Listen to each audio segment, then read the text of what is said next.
Number 1 number 2 ಒಂದು ಕಲ್ಯಾಣ ಕರ್ನಾಟಕ ಭಾಗದಲ್ಲಿ ಗೆದ್ದಿದ್ದೀವಿ, ಇನ್ನೊಂದು ಮುಂಬೈ ಕರ್ನಾಟಕದಲ್ಲಿ ಗೆದ್ದಿದ್ದೀವಿ, ಮೂರನೇದು ಹಳೆ ಮೈಸೂರು ಭಾಗದಲ್ಲಿ ಗೆದ್ದಿದ್ದೀವಿ.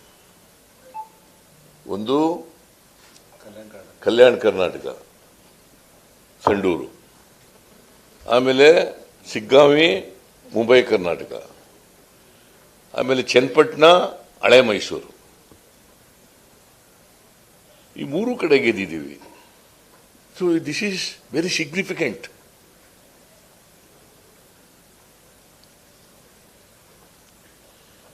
ಇದು ಹಳೆ ಮೈಸೂರು ಡಾಮಿನೇಟೆಡ್ ಬೈ JDS, ಬಿಜೆಪಿನೂ ಸೇರ್ಕತ್ತವ್ರ ಜೊತೆಗೆ. ಆಮೇಲೆ Mumbai Karnataka BJP strong hold ಅದು.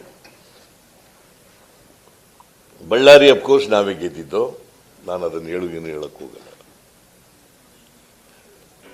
ದಿ ಪಾಯಿಂಟ್ ಈಸ್ ಅವರಿಬ್ರು ಸೇರ್ಕೊಂಡಿದ್ರು ಈ ಸಾರಿ ಈ ಬೈ ಎಲೆಕ್ಷನ್ನಲ್ಲಿ. ಇಬ್ರು ಸೇರಿ ನಮ್ಮನ್ನು ವಿರೋಧ ಮಾಡಿದ್ರು. ನಂಬರ್ 1 ಇಬ್ರು ಸೇರ್ಕೊಂಡು ವಿರೋಧ ಮಾಡಿದ್ರು. ನಂಬರ್ 2 ಸುಳ್ಳು ಆರೋಪಗಳನ್ನು ಮಾಡಿದ್ರು. ನಂಬರ್ 3 ಅಪಪ್ರಚಾರ ಮಾಡಿದ್ರು, ಬಗ್ಗೆ ಅಪಪ್ರಚಾರ ಮಾಡಿದ್ರು, ಮೂಢ ಪ್ರಕರಣದ ಬಗ್ಗೆ ಅಪಪ್ರಚಾರ ಮಾಡಿದ್ರು. ಏನು ಪಾದಯಾತ್ರೆ ಇಲ್ಲಿಂದ ಬೆಂಗಳೂರಿಗೆ, ಅಲ್ಲ ಮೈಸೂರಿಗೆ, ಬೆಂಗಳೂರಿಂದ ಮೈಸೂರಿಗೆ ಪಾದಯಾತ್ರೆ.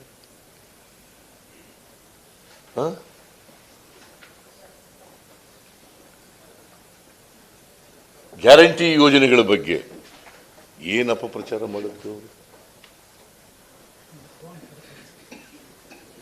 ಗ್ಯಾರಂಟಿ ಯೋಜನೆಗಳು ಅವ್ರು ನರೇಂದ್ರ ಮೋದಿಯವರು ಏನು ಹೇಳಿದ್ರು, ಇದು wrong financial programme, it is wrong financial programme. ಅವರೇ ಇದರಲ್ಲಿ ಜಾರ್ಖಂಡ್ನೆಲ್ಲ ಅನೌನ್ಸ್ ಮಾಡಿದ್ರು, ಆಮೇಲೆ ಮಹಾರಾಷ್ಟ್ರದಲ್ಲಿ ಅನೌನ್ಸ್ ಮಾಡಿದ್ರು. ಆಮೇಲೆ ಇನ್ನೂ ಎಲ್ಲಿವರೆಗೂ ಹೋದ್ರು ಅಂತಂದ್ರೆ ಅಡ್ವರ್ಟೈಸ್ಮೆಂಟೇ ಕೊಟ್ಬಿಟ್ರು ನಮ್ಮ ಮೇಲೆ. ಮಹಾರಾಷ್ಟ್ರದಲ್ಲಿ ಜಾರಿನೇ ಆಗಿಲ್ಲ ಅಂತ. ಜಾರಿ ಆಗಿಲ್ವಾ? ನೀವು ಹೇಳಿಯಪ್ಪ. 5 ಗ್ಯಾರಂಟಿಗಳು ಜಾರಿ ಆಗಿದ್ದವ ಇಲ್ವಾ?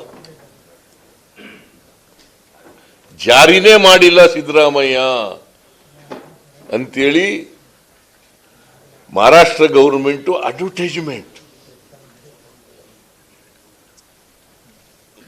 ಅದು ಅಲ್ಲದೇನೆ ಇನ್ನೂ ಒಂದು ಹೇಳಿದ್ರು, 700 ಕೋಟಿ ರೂಪಾಯಿಗಳನ್ನು ಎಕ್ಸೈಸ್ ಡಿಪಾರ್ಟ್ಮೆಂಟ್ನಲ್ಲಿ ಕಲೆಕ್ಟ್ ಮಾಡಿ ಚುನಾವಣೆ ಕೊಟ್ಬಿಟ್ಟವ್ರೆ ಮಹಾರಾಷ್ಟ್ರಕ್ಕೆ.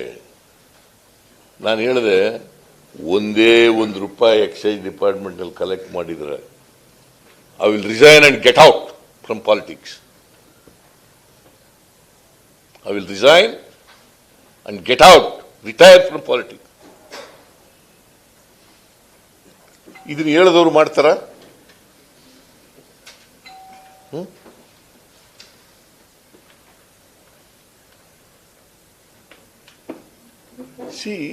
ನಾನೇನು ಹೇಳ್ತೀನಿ ಅಂದ್ರೆ, ಸತ್ಯ ಹೇಳಲಿ,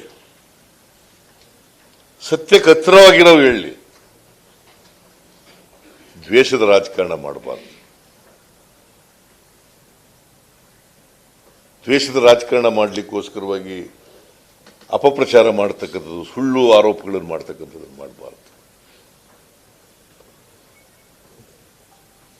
ಇದಕ್ಕೆಲ್ಲ ಇವತ್ತು, ಆಮೇಲೆ ಯಾವತ್ತು ಚುನಾವಣೆ ನಡೆದದ್ದು? 13ನೇ ತಾರೀಕಲ್ಲ, 13ನೇ ತಾರೀಕು. ಈ ರಾಜ್ಯದ ಜನ ಉತ್ತರ ಕೊಟ್ಟಿದ್ದಾರೆ.